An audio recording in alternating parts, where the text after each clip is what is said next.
So like most of you, Enfield was not generous to me. So I shall not be enjoying some beta test gaming. Regardless, we have other things to discuss. And so here we are. You've read the title of the video, and so today we shall be discussing the events we got to experience during 2023. As I primarily want to focus this on events with stories, I shall quickly run through the events without much story so that I can focus on the content that I enjoy. So, starting off our list, Trials for Navigator 1 is going into B tier. I enjoyed this event and thought it laid a solid groundwork for Trials for Navigator. CC10 Ashring is going in B tier.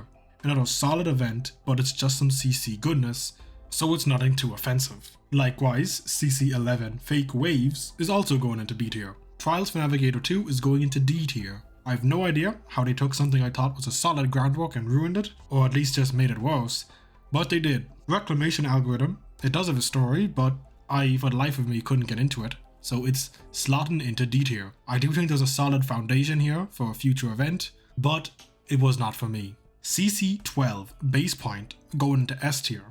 I'd consider this to be potentially the best CC that I played. I can accept that there was some criticism of it, but personally it is the gold standard for what CC content should be. And finally, Pinch Out is going into D tier. No surprise there for me, someone who made an entire video about why Pinch Out sucks, that I don't think it's a very good event. So, onto the main content of this list, starting with the event that's currently rerunning, Lingering Echoes. Serving as an introduction to both Ebonhold and the Latanian storyline, the event is quite amazing. My beloved goat son goes through suffering, and the story of him and Kaide is a tragedy that of course can only end in death. The story is great and has strong characters.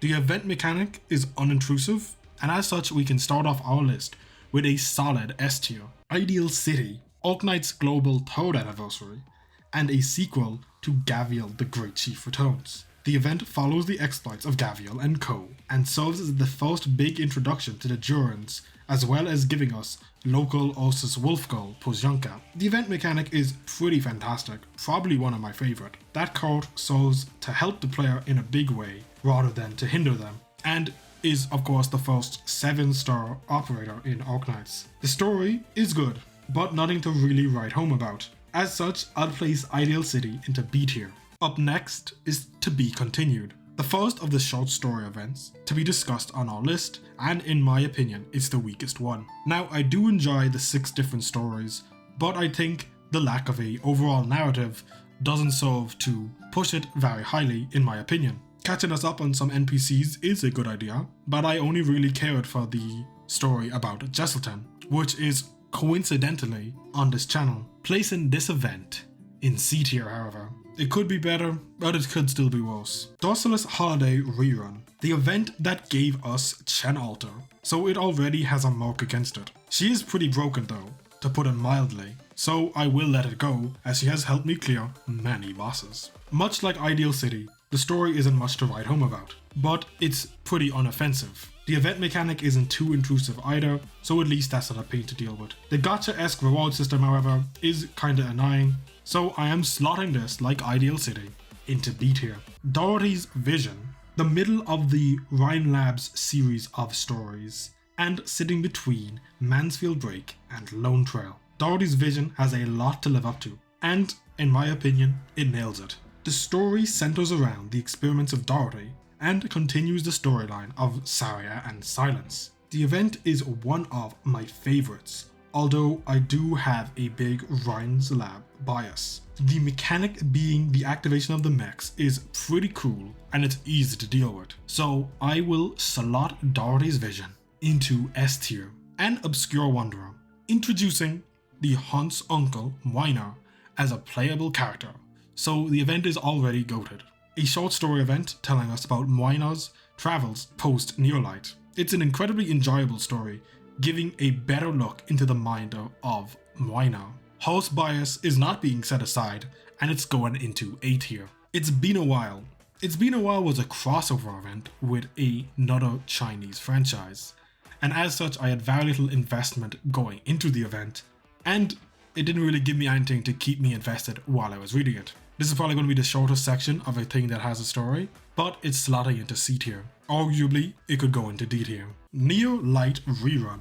Absolutely an S tier event. Hans Supremacy, my beloved housewife, on top. It may be a bit obvious that the guy with the null profile picture is biased, but trust me when I say that this event is amazing. The story is fantastic and tells us the tale of Null's return to Casimiras and her winning her second major. The event mechanic is relatively unintrusive once you get used to it. The light system can make opening a bit difficult, but once you understand the general mechanic of it, there's no problem opening ever. Easily, this event is amongst the best Arknights has ever given us. Integrated Strategies 3. Love me Seaborn, love me roguelike. The event has a pretty compelling story, even though it is not canon. And I do enjoy a lot of the little minor lore bits that do end up being canon that we would not know about otherwise. Like, well, obviously the Seaborn lore. So I'm going to slot this into A tier, but if you're not a big fan of the roguelike, I can easily see this being a B or even a D tier event. Episode 11. Technically not an event, but I'm covering it anyway. And even at that, I haven't covered much of the main story on this channel just yet, but I would consider episode 11 to be up there in terms of quality. The story chapter places a large focus on Victoria's returning monarch, Siege, and her old friend, Allerdale. Rhodes Island and the Sarkaz clash for the first time on a large scale during this event, which ends in Rhodes Island's defeat, so they're going to need some extra help to overcome the Sarkaz. Additionally, the climax with Siege and the Steam Knight is among one of my favourite in the entirety of Arknights. It's such an incredible conclusion to the event where we know Rhodes Island has already failed to defeat the Sarkaz, and Siege is not going to have a simple time getting out of this situation, knowing that the Dukes are against her, throwing it up in S tier for all the Siege goodness. Il Syracusano. The introduction of Texas Altar, so you know people gonna hate it just for that. The event is our first real introduction to the land of Syracusa, and I have to say I enjoyed the characters in it. Penance is an extremely good character, for one, and we do get a great character in Vigil as well. Additionally, setting up future stories with Red and Crownslayer, as well as having the best moment for my glorious King Emperor. For me, it's personally going into A tier, but I could easily see someone argue it down to B tier. Break the Ice Rerun. Dagon Mami, so it's an S tier. She isn't the only focus in the event though, so it's dropping down to A tier. Our first look at Kerag, and it was pretty great. Many compelling characters are introduced, and the story of the Silver Ash family is very compelling. Also, as I have mentioned her existence previously, it's our first look at the Black Knight of Casimiras. So Casimira stocks going up, and putting this event into A tier easily.